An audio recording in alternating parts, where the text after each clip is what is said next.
오늘은 주연절 제1 번째 주일이면서 세례주일과 신학대학 주일입니다. 요한복음 4장 23절 24절 말씀을 힘입어 하나님을 예배하는 자리로 나아갑시다. 아버지께 참되게 예배하는 자들은 영과 진리로 예배할 때가 오나니 곧 이때라. 아버지께서는 자기에게 이렇게 예배하는 자들을 찾으시느니라. 하나님은 영이시니 예배하는 자가 영과 진리로 예배할지니라. 아멘.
옆에 있는 가족들을 축복하면서 한 번 더 찬양합니다. 너는 그리스도의 향기라. 너는 그리스도의 편지라. 하나님 앞에서 그리스도의 향기니 너를 통해 운명이 흘러가리. 너를 통해 생명이 흘러. 너는 그리스도의 향기라. 너는 그리스도의 향기라. 너는 그리스도의 편지라. 하나님 앞에서 그리스도의 향기니 너를 통해 사랑이 흘러가리. 너를 통해 사랑이 너는 그리스도의 향기라. 한번 더 찬양합니다. 너는 그리스도의 향기라. 너는 그리스도의 편지라. 하나님 앞에서 그리스도의 너를 통해 기쁨이 흘러가리. 너를 통해 기쁨이 흘러가리. 너를 통해 기쁨이 흘러가리. 너를 통해 기쁨이 흘러가리.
전능하사 천지를 만드신 하나님 아버지를 내가 믿사오며 그 외아들 우리 주 예수 그리스도를 믿사오니 이는 성령으로 잉태하사 동정녀 마리아에게 나시고 본디오 빌라도에게 고난을 받으사 십자가에 못 박혀 죽으시고 장사한 지 사흘 만에 죽은 자 가운데서 다시 살아나시며 하늘에 오르사 전능하신 하나님 우편에 앉아 계시다가 저리로서 산자와 죽은 자를 심판하러 오시리라. 성령을 믿사오며 거룩한 공예와 성도가 서로 교통하는 것과 죄를 사하여 주시는 것과 몸이 다시 사는 것과 영원히 사는 것을 믿사옵나이다. 아멘. 교동문 121번 주연절 첫 번째 교동문입니다. 교동문 121번 주연절 첫 번째 교동문 함께 교독하도록 하겠습니다.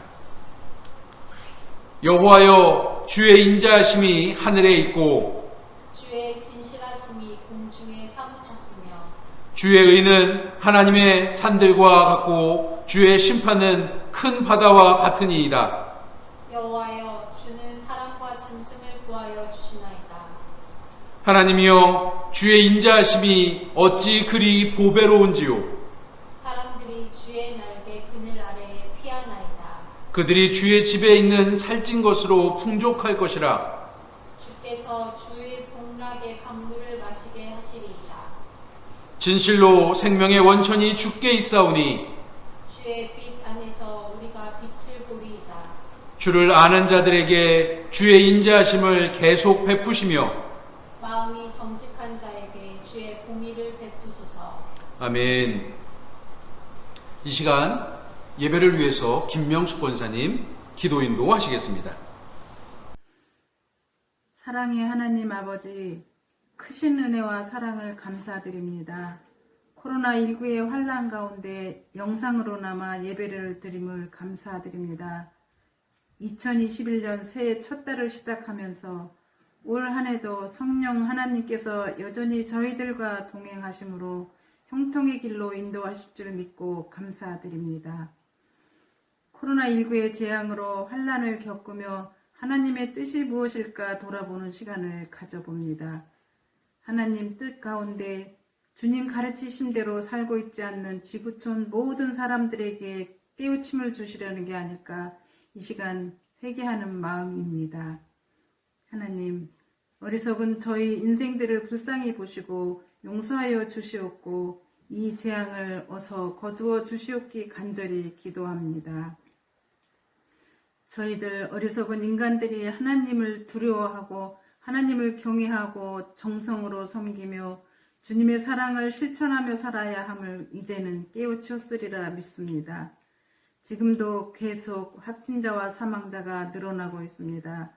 코로나19로 인해 두려움과 어려움 속에 압박감 속에 하루하루 힘겹게 살아가는 주의 백성들을 궁일을 보시고 이제 백신이 개발되고 치료제도 개발되고 있으니 이 재앙을 속히 멈추게 하여 주시옵소서.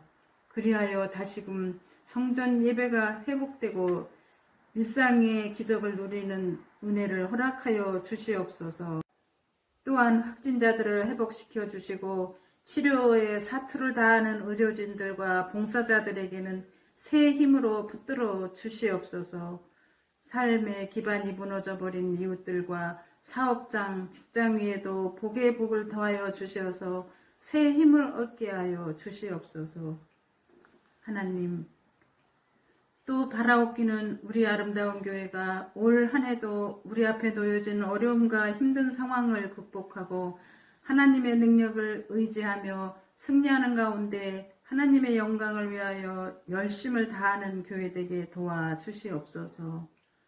오늘도 말씀으로 저희들을 양육하시고 세워주시는 담임 목사님께 성령 충만함으로 능력과 지혜로 덧입혀 주시옵소서. 영육간의 강건함을 주시고 저희 교회가 모든 것에 열악한 가운데 있지만 맡겨진 사역들을 잘 감당할 수 있는 능력을 목사님께 허락하여 주시기 바라며 저희 직분자들도 충심으로 몸된 교회를 돌보며 성도 간의 사랑으로 합심하여 믿음 생활 잘 할 수 있도록 인도하여 주시옵소서. 하나님, 오늘 주신 말씀으로 저희들 어려움 잘 견딜 수 있도록 믿음과 소망과 평강의 은혜로 심령이 메마르지 않도록 도와주시고 항상 마음과 생각을 지키고 저희들보다 더 어려운 이웃을 기억하고 주님의 사랑을 전하는 그리스도인으로 거듭나게 도와주시옵소서. 이 모든 말씀 우리의 거룩한 피난처 되시는 우리 주 예수 그리스도 이름으로 기도드렸습니다. 아멘.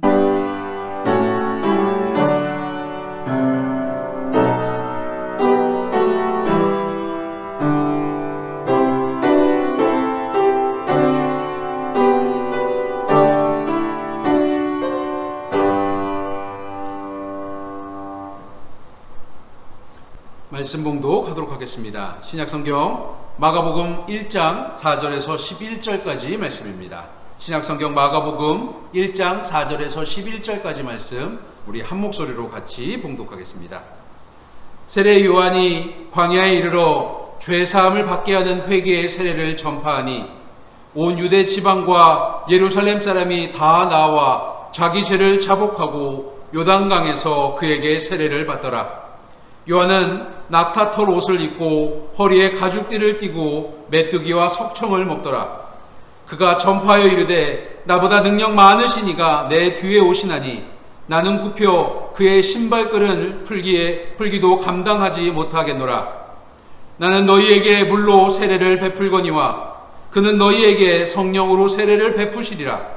그때 예수께서 갈릴리 나사렛으로부터 와서 요단강에서 요한에게 세례를 받으시고 곧 물에서 올라오실새 하늘이 갈라짐과 성령이 비둘기같이 자기에게 내려오심을 보시더니 하늘로부터 소리가 나기를 너는 내 사랑하는 아들이라 내가 너를 기뻐하노라 하시니라. 이는 하나님의 말씀입니다. 아멘.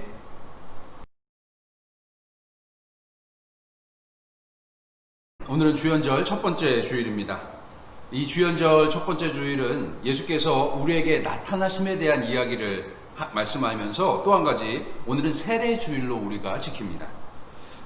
예수님께서 우리에게 오신 모습 속에서 세례에 대한 부분들을 의미 있게 좀 바라볼 필요가 있는데, 세례를 통해서 하나님이 우리 안에 새로운 질서를 창조하신다는 사실을 우리가 깨달아야 돼요. 우리가 교회에서 세례를 받고 그 세례를 통해 그리스도인 되고 교인 되었다는 것을 증명한 것뿐만 아니라 하나님의 영적인 질서, 새로운 질서 안에 우리가 들어와 있다는 거예요. 다시 말하면 이것은 하나님의 부르심에 대해서 일할 수 없는, 부르심에 따라서 일하는 것이 아니라 영적인 질서를 세우고 그 영적인 질서 안에 우리가 들어와 있는, 다시 말하면 하나님의 모든 계획에, 하나님의 주관적인 일에 우리가 순종하고 그 뜻을 따르기로 각오하는 것이 세례라는 겁니다. 우리에게 오신 예수님은 다른 어떤 것보다 오직 하나님의 부르심에 합당한 사역을 하기에 애쓰셨어요. 그것은 다시 말해서 하나님이 세우신 질서를 따라 순종하는 모습에 예수님은 우리를 볼 수 있다는 겁니다. 오늘 하나님의 부르심에 대한 이야기로 오늘 말씀을 시작하려고 하는데, 설교를 준비하다 궁금해졌습니다. 성경 안에서는 도대체 어디에 부르심이라고 하는 단어가, 하나님이 부르셨다라고 하는 그 단어가 어디에 처음 나왔을까? 우리를 소명으로 부르신 하나님, 콜링이라고 영어로는 그렇게 말하는 그 단어가 어디서 처음 나왔을까라고 해보니까 그 단어가 히브리어는 콰라라고 하는 단어인데, 성경을 보다 보니까 창세기 1장 5절에 제일 먼저 나오더라고요. 보겠습니다. 1장 5절 하나님이 빛을 낮이라 부르시고 어두움을 밤이라 부르시니라. 저녁이 되고 아침이 되니 이는 첫째 날이니라. 창세기는 하나님이 이 땅을 창조하시면서 빛을 낮이라고 부르시고 어두움을 밤이라고 부르시는 그 단어에 콰라라고 하는 단어를 사용하셨더라고요. 여러분, 이 이야기에서 우리는 창조의 질서 속에 하나님의 부르심으로, 다시 말해서 아까 말씀드렸던 하나님의 모든 영적인 질서 안에 창조부터 우리에게 오신 예수님, 그리고 지금 우리가 살아가고 있는 이 세상이 하나님의 영적 질서 안에 포함되어 있다는 것을 우리는 깨달을 수 있어야 됩니다. 하나님 여기서 빛을 낮이라고 부르신다.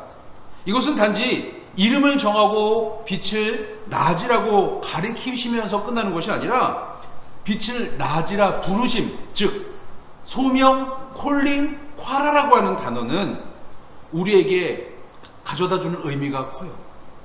하나님이 왜 빛을 낮이라고 부르셨을까? 왜 부르셨냐? 이것을 찾아보니까 창세기 1장 4절 말씀에 이것에 대한 답이 있어요. 빛이 하나님이 보시기에 좋았더라. 하나님이 빛과 어둠을 나누셨어요.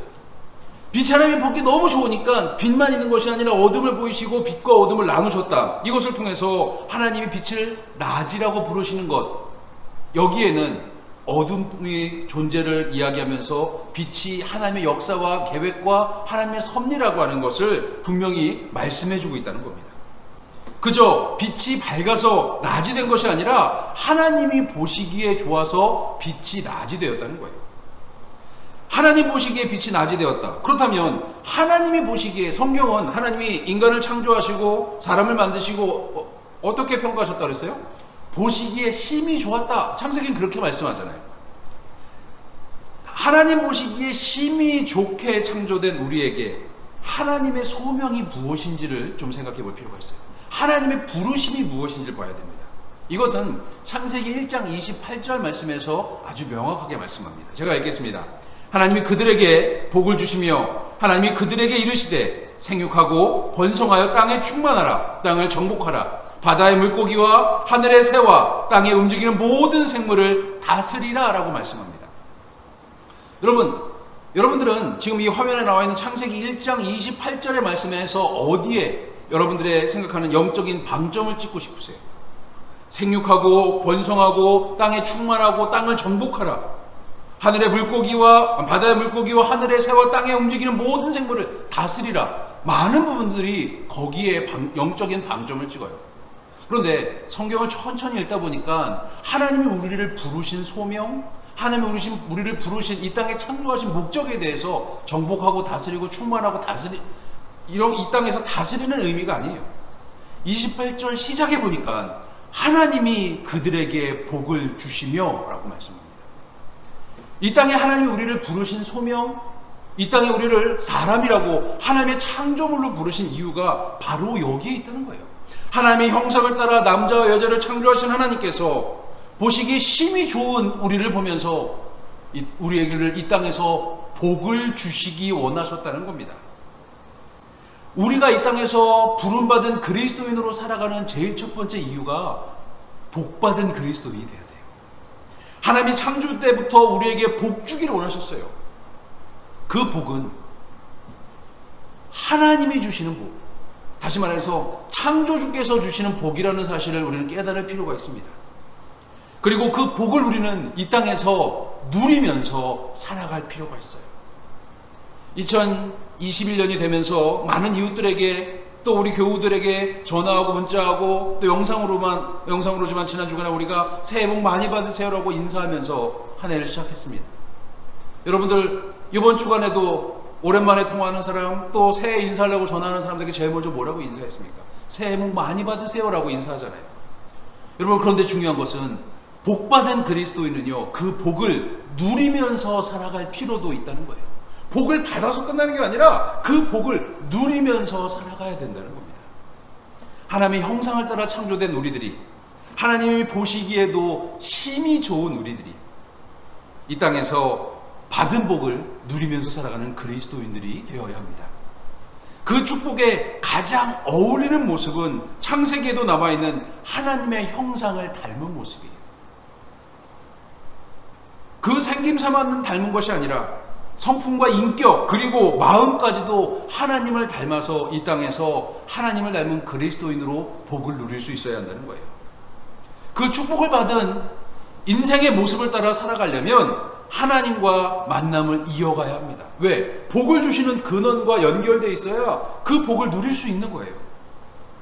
오늘 우리가 읽은 본문에, 예수님의 세례받은 이 본문의 가장 주된 모습이 뭐예요? 세례받는 것, 그리고 세례를 통해서 비둘기처럼 하늘에서 성령이 내려오는 것, 물론 그것도 중요합니다만 세례 요한과 예수님의 만남이에요.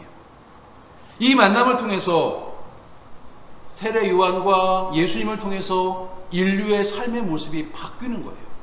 하나님의 영적인 질서 안으로, 하나님의 구원의 계획 안으로 모두가 다 들어갈 수 있는 만남이 이어지는 거예요. 예수님이 오기 전에 회개하라 천국이 가까웠다고 외치던 세례 요한이 예수님과의 만남을 통해서 세상의 영적인 질서가 바뀌어버리는 거예요. 우리는 우리의 인생에서 만남을 소중하게 여길 줄 아는 사람들이 돼야 돼요. 여러분들에게 있어서 여러분의 인생에서 가장 중요한 만남은 어떤 것입니까? 제 인생에서 가장 중요한 만남, 물론 하나님과의 만남이 제일 중요해요. 인간 사이에서 제일 중요한 만남은 제가 여러분들과, 우리 아름다운 가족들과 만난 영적인 만남, 교회 안에서의 만남, 성도로서의 만남, 하나님 안에서 형제 자매로서의 만남이 저에게 제일 중요한 만남 중에 하나입니다. 우리 인생에는 이 만남을 통해 배울 수 있어야 됩니다. 만남을 통해 배우는 것, 우리는 그것을 스승과의 만남이라고 이야기합니다. 스승을 만나면 모든 게 변하기 마련이에요. 이 세상에서 가장 불쌍한 사람이 누구예요? 스승이 없는 사람이에요. 다시 말해서 배울 수 있는 사람을 만나지 못한 거예요. 오늘 본문에서 세례 요한은 하나님께 부름을 받은 사람입니다. 하지만 그 세례 요한은 예수님과 만나는 순간 뭐라고 고백하는 것을 보세요. 7절 말씀 제가 읽겠습니다. 그가 전파하여 이르되 나보다 능력 많으시니가 내 뒤에 오시나니 나는 굽혀 그의 신발끈을 풀기에도 감당하지 못하겠다. 세례 요한 이렇게 고백하잖아요.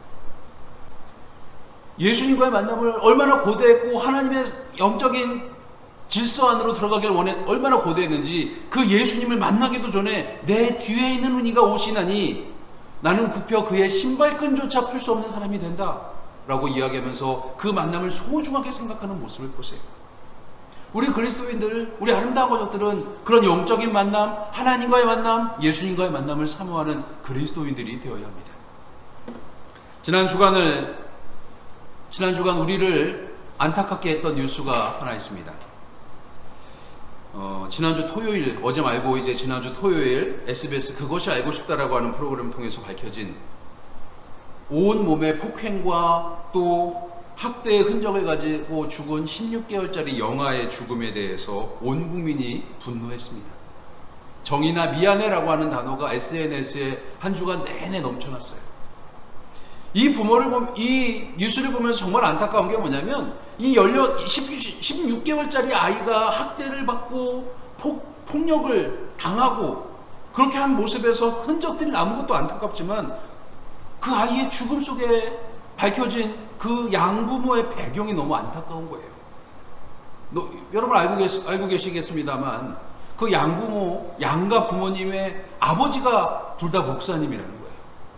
그리고 이 양부모는 저 포항에 있는 아주 유수한 기독교 대학 출신들이에요. 그리고 양엄마는 기독교 방송국에서 일하는 사람이었습니다. 여러분 이것이 인생에 스승이 없어서 안타까운 모습의 가장 전형적인 예일 수도 있어요. 아버지가 목사님이에요. 영적인 배움들을 어렸을 때부터 몸으로 배우고 인격적으로 배우고 삶으로 배우면서 살았을 거예요. 공부를 열심히 해야지만 들어갈 수 있는 좋은 기독교 대학에서 공부를 잘했어요. 좋은 회사에 취직했어요. 그 과정 가운데 배울 수 있는 사람이 없었을까요? 배움을 통해 삶을 변화시키는 사람이 없었을까요? 분명히 흔하게 만날 수 있는 스승들이 존재했을 거예요. 학교에서 만나는 스승, 사회에서 만나는 스승, 그리고 부모를 통해서 만나는 그 스승의 모습은 분명히 삶에 존재했을 것입니다만 스승 없는 안타까운 모습, 다시 말해서 배울 게 없는 삶을 살아온 사람은요, 변화되지 못한 삶을 살아온 사람들은요, 결과가 이럴 수밖에 없는 거예요. 자기의 욕심에 따라, 자기의 기분에 따라 16개월짜리 말도 못하는, 16살도 아니잖아요. 16개월짜리 말도 제대로 못하고 이제 아장아장 걷는 그 아이를 기분 나쁘다고 때리고 폭행하고 밟고 하는 모습들, 밥도 제대로 주지 않고 하는 그 모습들을 보면서 여러분 얼마나 분노하고 화가 나셨습니까? 우리 주변에 흔하게 만날 수 있는 만남들이 있습니다. 어떤 만남은요, 나보다 좀 못하다고 생각했던 사람을 통해서 배울 수 있는 만남들이 있어요. 우리는 그들에게 배움이 없거나 잘못된 배움으로 이끄는 모습이 나타난다면 그들과의 만남을 단절하는 것이 제일 좋은 모습이에요. 가정 형편이 좋지 않아서 혹은 여건이 되지 않아서 잘못된 것만 배웠다라고 하는 것은 핑계일 수밖에 없어요. 그 삶 속에서 얼마든지 배울 수 있는 만남은 충분히 이어집니다. 문제는 그 만남을 통해서 주어지는 변화보다 내 삶에 내가 가지고 있는 욕심과 내 감정에 치우친 모습, 내가 지키려고 하는 모습 속에서 그것을 지키고자 이 만남에 주는 배움에 대한 가치를 잃어버리는 것이 더 안타까운 모습이 된다는 겁니다. 사기꾼을 만나면 재산뿐만 아니라 인생이, 이렇게 속되게 표현해서 죄송합니다만 인생을 털리고 맙니다. 고등 사기꾼을 만나면, 아주 질 높은 사기꾼을 만나면 인생과 가정을 망칠 수밖에 없습니다.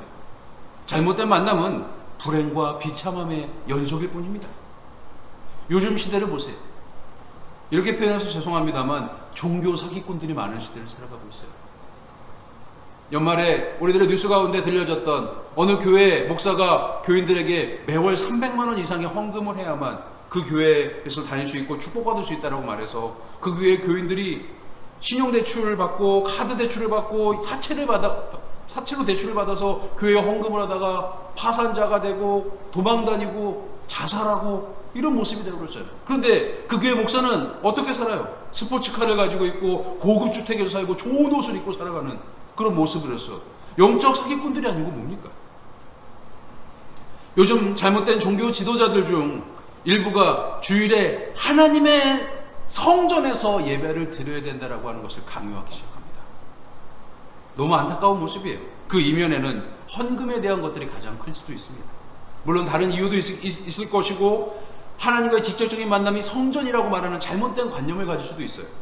그런데 그런 모습으로 예배를 강행했다가 목사와 교인들이 또 그 교인들을 통해 이웃들까지도 코로나가 전파되고 확산되는 모습을 보잖아요.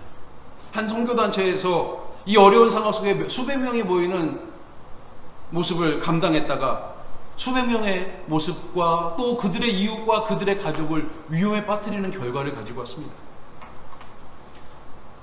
이 선교단체에 그동안 수많은 공무원들과 경찰들이 또 방역당국이 자제해달라고 당부를 해왔음에도 그 교회들에게 대면 예배를 강행하는 그 교회에게 제발 대면 예배를 하지 말라고 요청이 왔음에도 그들은 대면 예배, 대면 집회를 강행했습니다.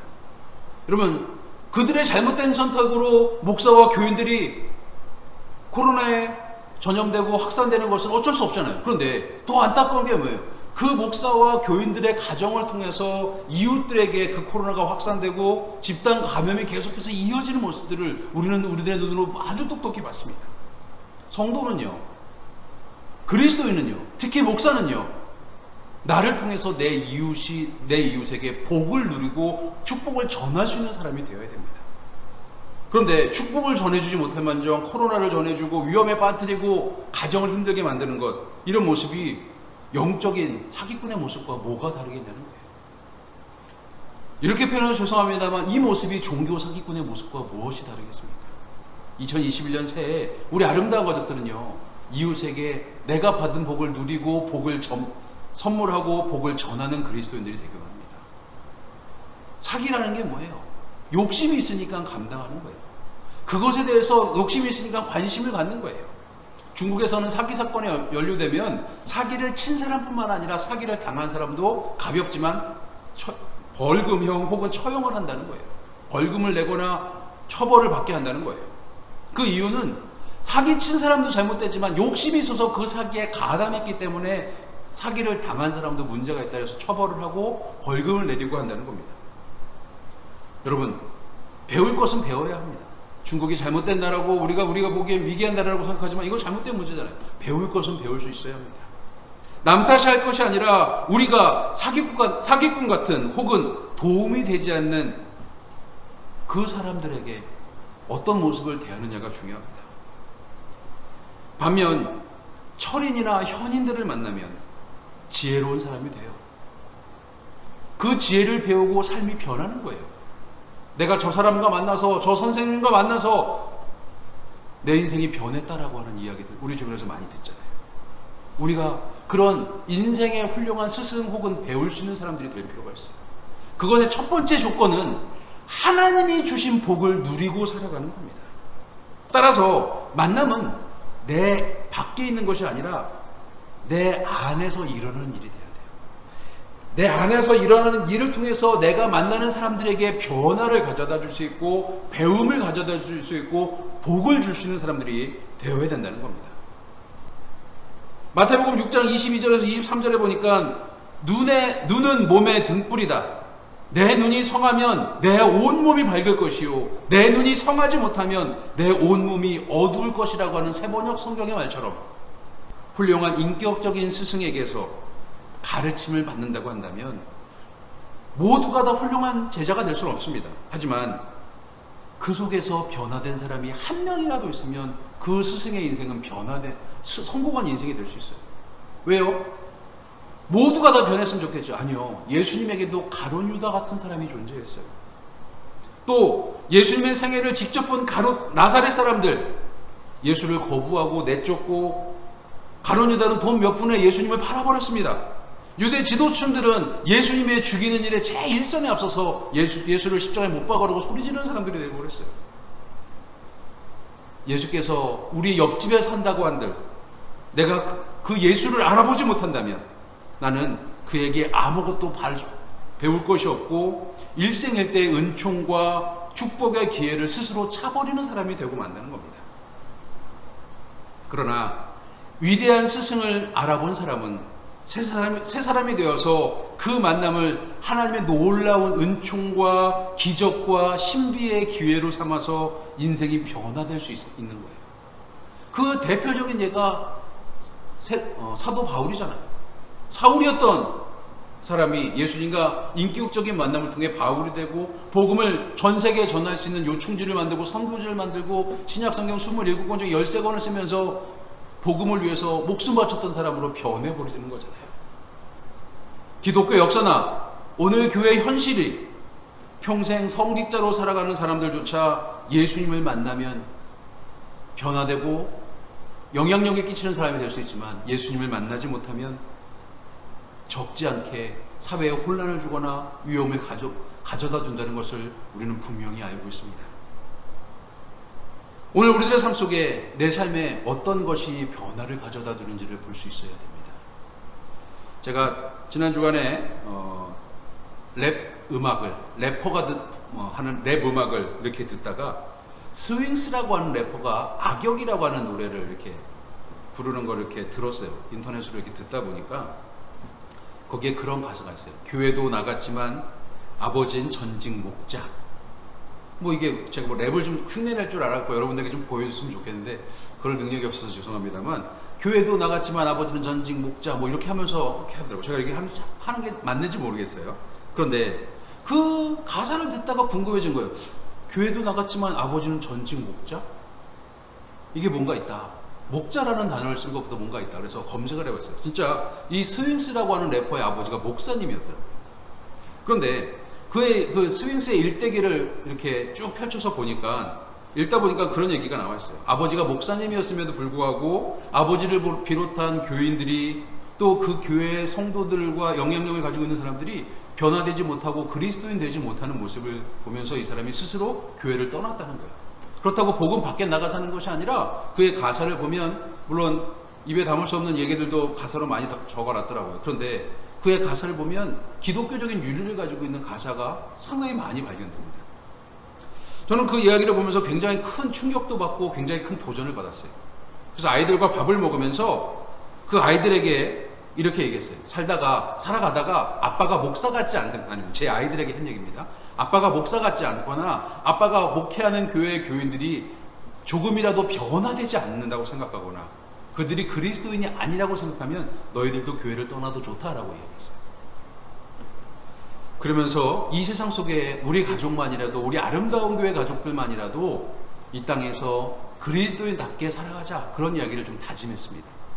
제가 키우는 아이들이 교회를 떠나게 되면 저뿐만 아니라 여러분들에게 책임이 있다는 것 생각하시기 바랍니다. 농담입니다만 우리는 우리 교회가 참 좋은 영향력을 가진 그리스도인들의 교회가 됐으면 좋겠어요. 모르겠어요. 저의 바람이고 여러분의 바람이라고 저는 그렇게 믿고 싶어요. 그래서 우리가라고 말씀을 드렸는데 교회에 가면 인격적으로 경험적으로 좋은 스승이 되는 분들이 있을 뿐만 아니라 신앙적으로 그리스도인 다음을 통해서 그리스도인답게 살아가는 그들의 삶을 통해서 내 삶이 변하고 교회 가서 그들과 만나는 것이 행복하고 즐거운 모습의 교회가 됐으면 좋겠어요. 그것이 제가 되고 여러분들이 돼서 우리 이웃들과 우리 특별히 우리 다음 세대들에게 그것을 보여주고 그들을 세워가는 교회의 모습이 우리 아름다운 교회가 됐으면 좋겠어요. 작지만 영향력 있는 교회. 그래서 우리가 이 땅 가운데서 하나님이 우리에게 원하시는 것 그런 모습으로 좀 나타내는 교회가 됐으면 좋겠습니다. 2021년 우리 교회 표 내 백성을 위로하라고 하는 말씀처럼 내가 영적인 모습으로 변화된 모습으로 이웃과 다음 세대들에게 하나님의 모습을 특별히 하나님께 받은 복을 전해주는 모습으로 영향력 있는 그리스도인들이 우리 모두가 됐으면 좋겠습니다. 지난 주간에 한 성도님에게 전화를 받았습니다. 그 성도님이 말씀하시는 게 그거예요. 그 전주, 그러니까 1월 첫 번째 주 주보를 이렇게 보다가 보니까 자기가 보니까 이제 그분께서 보시다 보니까 교회에 2020년 결산 내용에서 적자가 나 있더라 라고 이렇게 말씀을 하는 거예요. 그거 아마 하나님이 주신 마음이겠죠. 그분이 저에게 전화하신 이유는 그 적자를 이 권사님이 보전하고 싶다. 그래서 적자난 만큼의 액수를 헌금하고 싶다라고 말씀하시면서 전화하셨어요. 저는 그 얘기를 듣고 너무 감동이 되고 가슴이 뜨거워지고 막 그래서 물론 아주 그냥 제가 울컥한 마음에 서둘러 전화를 끊긴 했습니다만, 목사로 살아가다 보면 이런 것들이 굉장히 기쁘고 감사해요.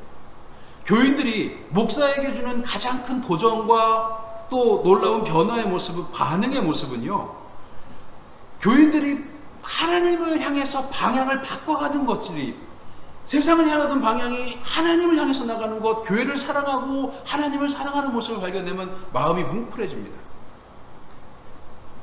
그러면서 저도 굉장히 큰 도전과 배움을 받게 되는 거예요. 여러분, 우리 아름다운 가족들이 이웃들에게 그런 모습으로 좀 나타내는 교인들이 좀 됐으면 좋겠어요. 보기만 해도 감사한 사람, 만나기만 해도 즐거운 사람. 아마 우리 하늘 아버지께서도 참 기뻐하시는 전화통화 아니었을까, 저는 그렇게 생각합니다. 누군가에게 배울 점이 있고 스승 같은 삶을 살아간다는 것, 이것은 어찌 보면 거꾸로 보면요, 굉장히 살떨리고 뼈 시리도록 무서운 일일 거예요. 왜냐하면 내가 보여준 그 모습이 거짓이라고 밝혀진 순간 나는 사기꾼이 되는 거잖아요. 그러면 이 땅에서 우리가 영적인 영향력을 가진, 선한 영향력을 가진 하나님의 백성을 위로하고 그들에게 하나님의 복을 나타내주는 사람이 될 수 있는 것, 그것은 우리들에게 굉장히 경각심을 가져드는 문제가 돼요. 왜냐하면 나의 잘못된 방향 한 번이 다른 이들에게는 영원히 방향을 바꾸는 계기가 될 수도 있기 때문인 거예요. 평생 예배당을 드나들면서도 예수님의 이름을 부르고 기도를 하면서도 마당만 밟고 가는 사람들이 있어요. 왜 그런 일이 생길까요? 그들은 마태복음 7장 7절의 말씀을 잘못 이해한 거예요. 구하고 찾고 두드리라고 하는 이야기를 왜곡해서 자기의 필요사항에 의해서 울부짖고 구하고 찾고 두드리는 사람이 되어버리기 때문인 거예요. 그러니 아무리 변해도, 아무리 기도해도 사람 자체가 본질적인 변화가 나타나지 않는 거예요. 그런데 똑같은 본문을 읽고 있는 누가복음 11장 9절에서 13절 말씀을 쭉 읽다 보니까 예수께서 단지 찾고 구하고 두드리라고 말씀하지 않으시잖아요. 누가복음 11장 13절 말씀을 좀 볼게요. 너희가 악할지라도 좋은 것을 자녀에게 줄 줄 알거든 하물며 너희 하늘 아버지께서 구하는 자에게 성령을 주시지 않겠느냐. 좋은 단서가 여기 있습니다. 예수께서는 하나님의 진리를 구하고 찾고 두드리라고 말씀하십니다. 그래서 누가복음과 같은 구절의 결론을 성령을 주시는 것이라고 결론을 내리는 거예요. 성령을 받는다는 것, 이것은 예수를 만난다는 겁니다. 예수를 만난다는 것은 예수로 인해서 온전한 인생의 변화가 나타냈음을 표현하는 거예요. 그러면 갈라디아서 6장 14절의 말씀처럼, 우리가 도무지 이해할 수 없던 그 말씀처럼 예수로 인해서 죽고 예수로 인해서 사는 모습이 될 수 있다는 거예요.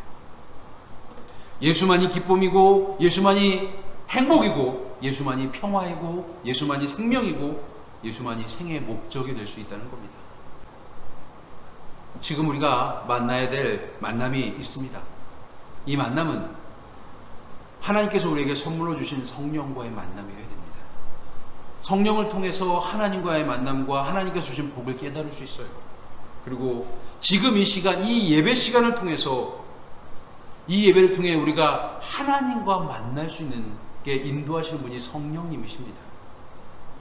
하나님이 나에게 무엇을 원하는지, 또 나를 통해서 어떤 축복이 세상에 나타나고 드리워지고 그들에게 축복된 세상을 그리기 원하시는지를 우리는 알 수 있어야 합니다. 하나님과의 만남을 통해 이웃에게 내가 받은 복을 축복하면서 나눠줄 수 있고, 창조의 목적을 이어가는 삶을 살아갈 수 있어야만 합니다. 여러분, 그런데 우리 인간이라고 하는 존재는 굉장히 연약해요. 유혹에 빠질 수밖에 없어요. 유혹에 빠지면 매일 아파할 수밖에 없습니다. 그래서 우리가 먼저 이 땅에 오셔서 하나님의 백성으로 살다 가신 그리스도 예수의 삶을 따라가고 그리스도 예수를 이정표로 삼아 목적지로 삼아 살아갈 수 있어야 돼요.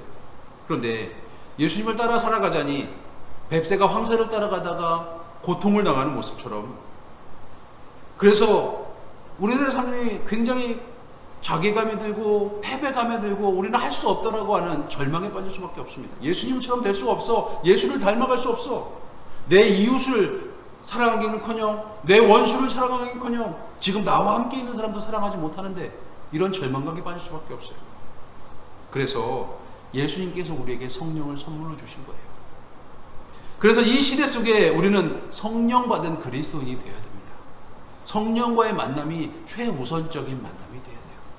물론 이 성령과의 만남이 하나님과의 만남, 예수님과의 만남으로 이어질 수 있습니다만, 성령을 주셨다는 그것을 깨닫고 내 삶 속에 성령이 역사하는 삶을 살아갈 수 있어야만 합니다. 성령 충만함, 굉장히 어려운 문제처럼 보이죠. 그런데 이 문제가 어렵지 않아요. 내 삶에 성령을 초대하고 그 성령과 동행하면서 인도하심을 구하는 삶을 살아가기만 하면 돼요. 지금 이 시대에 하나님을 사랑하고 그리스도 대신 예수를 따라 살기 위해 성령의 인도하심을 받아 살아가는 그리스도인들의 모습이 필요한 시대잖아요. 교회가 교회답고 성도가 성도답고 목사가 목사답고 직분자, 장로 권사 집사가 장로 권사 집사답고 하는 모습이 필요한 시대를 우리는 살아가잖아요. 이웃을 진심으로 사랑하는 그리스도인들이 필요한 시대를 살아가잖아요. 그러면 오늘 우리가 주님의 말씀을 받은 그리스도인으로서 이 땅에서 참 기쁘고 복되게 살아갈 필요가 있어요. 이 기쁨에 못 이겨서 온 세상에 나가서 이 기쁨을, 오늘 내가 너무 기쁘다, 예수님과 만나고 성령님과 만나고 하나님과 만나고 너무 기쁘다라고 하는, 그래서 나의 죄가 다 씻겼다, 내가 복받은 사람이 되었다라고 하는 것을 전할 필요가 있고, 그것이 우리들의 삶의 목적이 되어야 된다는 겁니다. 우리 교회 2021년 신앙생활 목표, 내 백성을 위로하라. 이 위로는 더 나은 사람이, 더 풍족한 사람이 하는 것이 위로가 되어야 됩니다.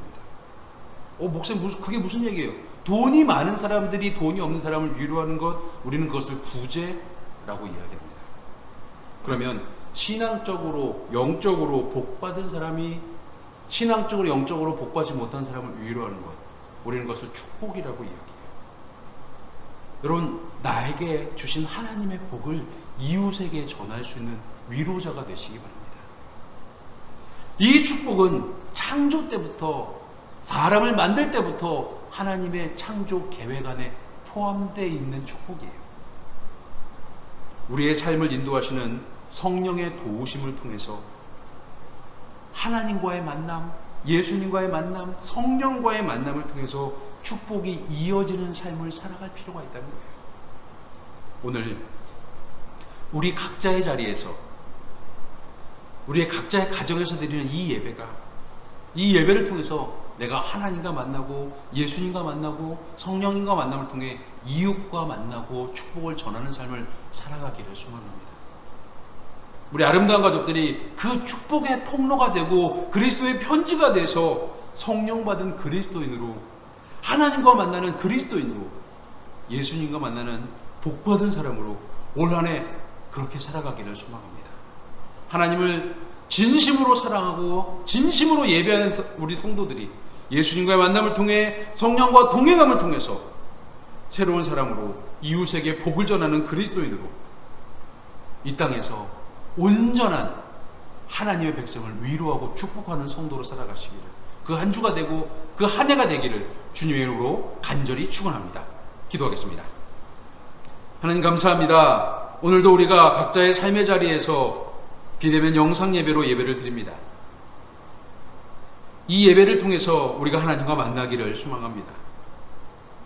예수님을 따라 살아가려고 우리 아름다운 가족들이 다짐합니다. 이 땅 가운데 성령을 선물로 받은 그리스도인으로 성령의 인도하심을 따라 삶을 통해서 이웃에게 축복의 통로가 되고 우리가 만나는 모든 이들에게 그리스도의 편지가 되고 그리스도의 향기가 되는 그리스도의 사랑을 전하는 그리스도인으로 성령 받은 성도로 이 땅을 살아가게 하여 주옵소서. 하나님, 이 예배를 드린 우리 아름다운 가족들을 먼저 복 주시옵소서. 하나님의 복을 받은 사람으로 올 한해 진실함으로 하나님께 예배하고 성령과의 만남을 통해 이웃을 축복하고 예수님을 따라 살아가는 우리 모두 되게 하여 주옵소서. 온전한 하나님의 은혜가 오늘 예배를 통한 만남의 축복을 통해 우리에게 전해지기를 소망하며 예수님의 이름으로 간절히 기도드렸습니다. 아멘. 찬송가 285장 함께 찬송하겠습니다.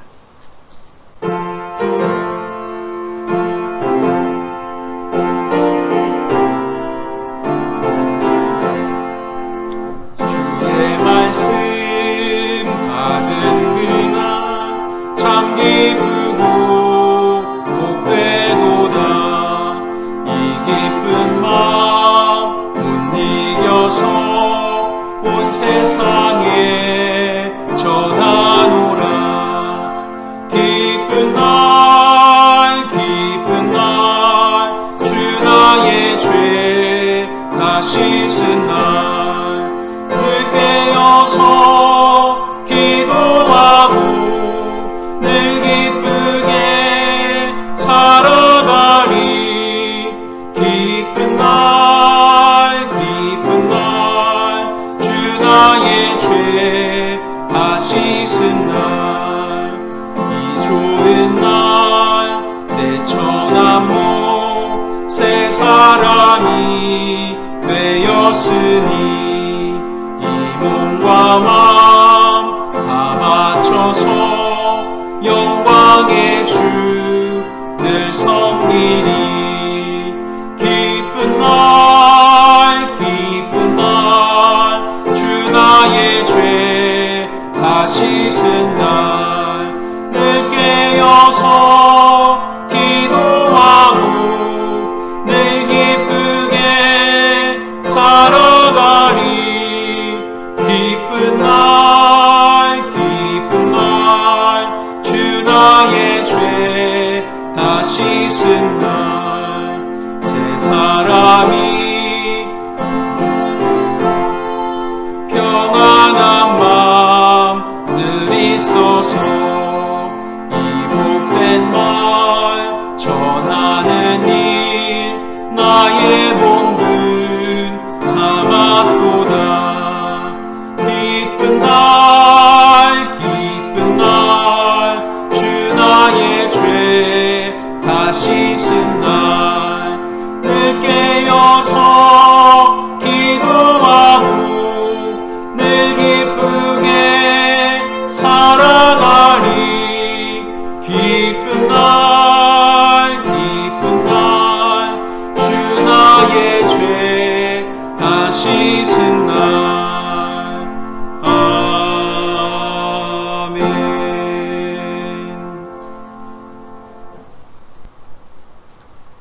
생명도 주님의 것이요 육체도 주님의 것이요 물질과 지위도 전부 주님의 것임을 고백합니다. 2021년을 우리에게 허락하신 하나님, 또 창조 때부터 지금까지 우리에게 복 주시기 원하신 하나님, 예수 그리스도를 보내시고 성령을 선물로 주신 하나님께 감사하며 주님이 주신 것을 구별하여 주님 앞에 예물로 드립니다. 우리가 마음과 정성을 다 주님 앞에 내려놓습니다. 이 예물이 우리들의 마음과 정성이 하나님 나라의 확장과 어려운 이웃들과 주님의 영광을 위하여 가볍게 쓰이게 하여 주옵소서. 또한 우리가 이 예배를 통해 복받고 세상으로 나가 그 복을 전하는 만남의 축복이 있는 2021년을 살아가게 하여 주옵소서. 이 한 주 복받은 그리스도인으로 이 땅을 살아가는 우리 아름다운 가족들 모두가 되기를 소망하며 예수님의 이름으로 간절히 기도드렸습니다. 아멘.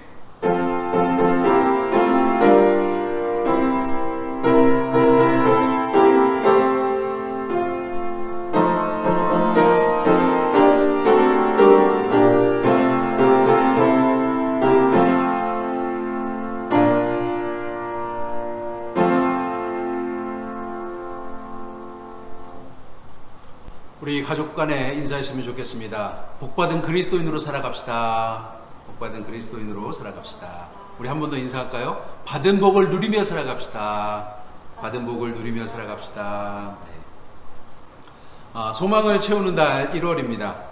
어려운 가운데 도우실 하나님, 이 코로나 상황 속에서 도우실 하나님을 바라보면서 하나님께 예배하고 기도하며 나가는 우리 아름다운 가족들 되기를 주님의 이름 간절히 부탁드리겠습니다.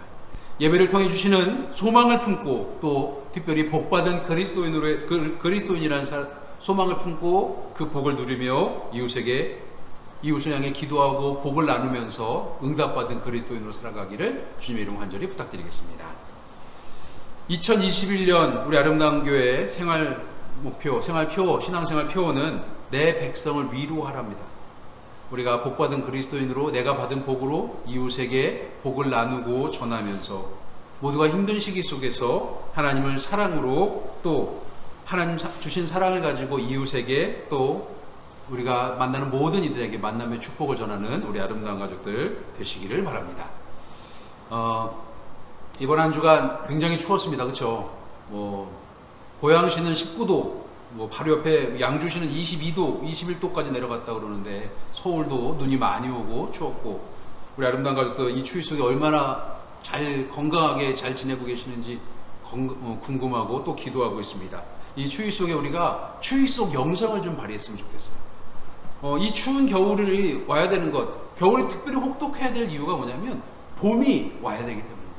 그런데 여러분 제가 이렇게 이렇게 꾸미는 말처럼 표현해서 죄송합니다만 봄을 준비하는 자연처럼 생명을 품는 그리스도인들이 좀 됐으면 좋겠어요.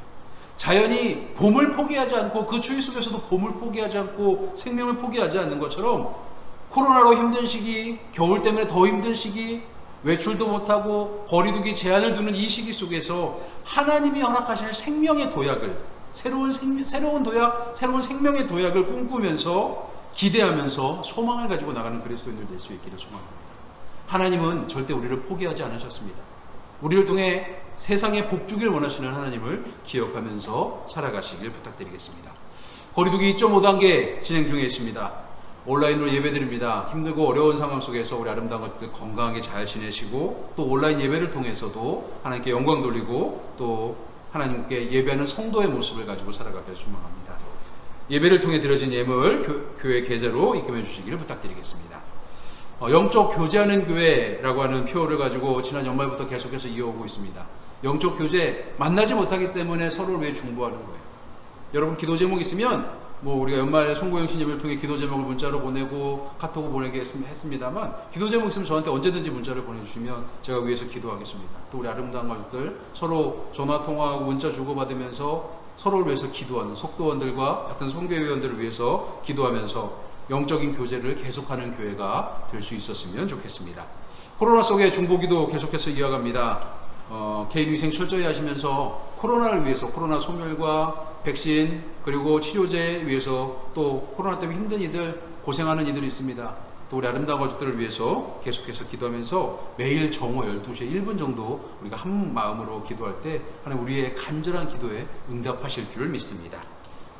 오늘 아마 예배를 드리면서 좀 색다른 예배 기도를 우리가 하나님께 드렸습니다.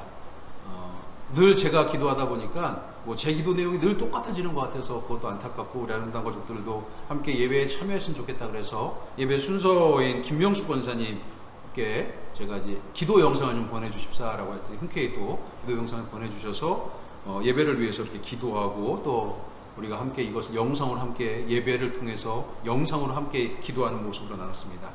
우리 그런 모습을 가지고 이 기도가 우리 가운데 우리를 통해서 하나님께서 영광 받으시고 하나님께서 또 그 기도에 귀 기울이시기를 소망하는 마음을 함께 계속 이어갔으면 좋겠습니다. 다음 주일 교회 봉사 특별히 기도하실 분들 위해서 살펴주시길 부탁드리겠습니다. 마지막 찬양 함께 하도록 하겠습니다.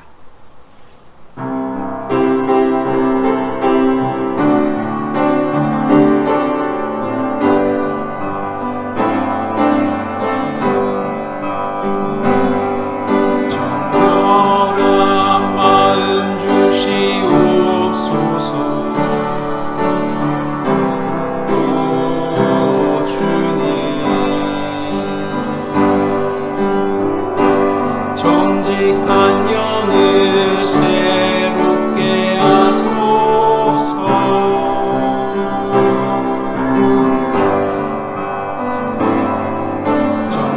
정결한 마음 주시옵소서. 오 주님, 정직한 영을 새롭게 하소서.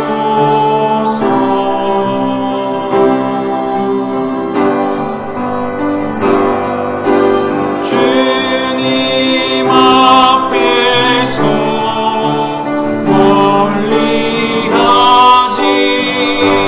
멀리하지 마시고 주의 성령을 거두지 마옵소서.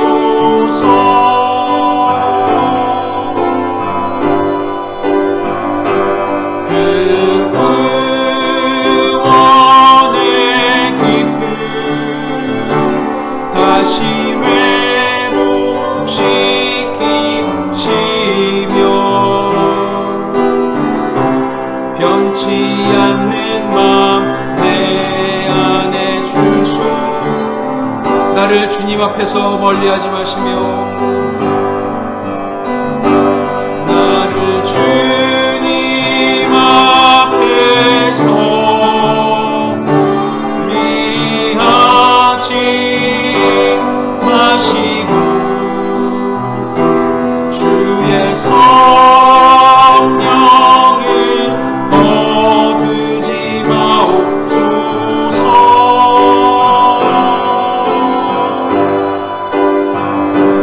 그 구원의 기쁨 다시 회복시키시며 변치 않는 마음 내 안에 주소서.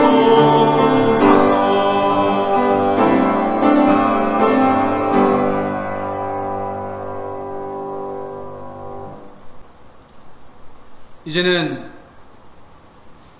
우리를 살리기 위해 십자가에서 몸을 찢고 피 흘려 생명을 주신 그리스도이신 예수의 크신 은혜와 우리를 죄와 허물에서 건지기 위하여 거룩한 독생자를 아낌없이 내어주신 복되신 하나님의 사랑하심과 우리가 이 땅에서 복받은 그리스도인으로 하나님과 만나고 예수님과 만나 살아갈 수 있게 우리의 손잡아 주시는 성령의 역사하심이 삶으로 일터로 돌아가 힘든 현실로 돌아가서도 예수의 제자로 성령의 인도하심과 축복의 만남을 살아가기로 다짐하는 우리 아름다운 가족들 위해 세상으로 향해 나아가는 모든 그리스도인들을 위해 이 땅 가운데 하나님의 영원한 축복이 함께 하시기를 간절히 축원하옵나이다. 아멘.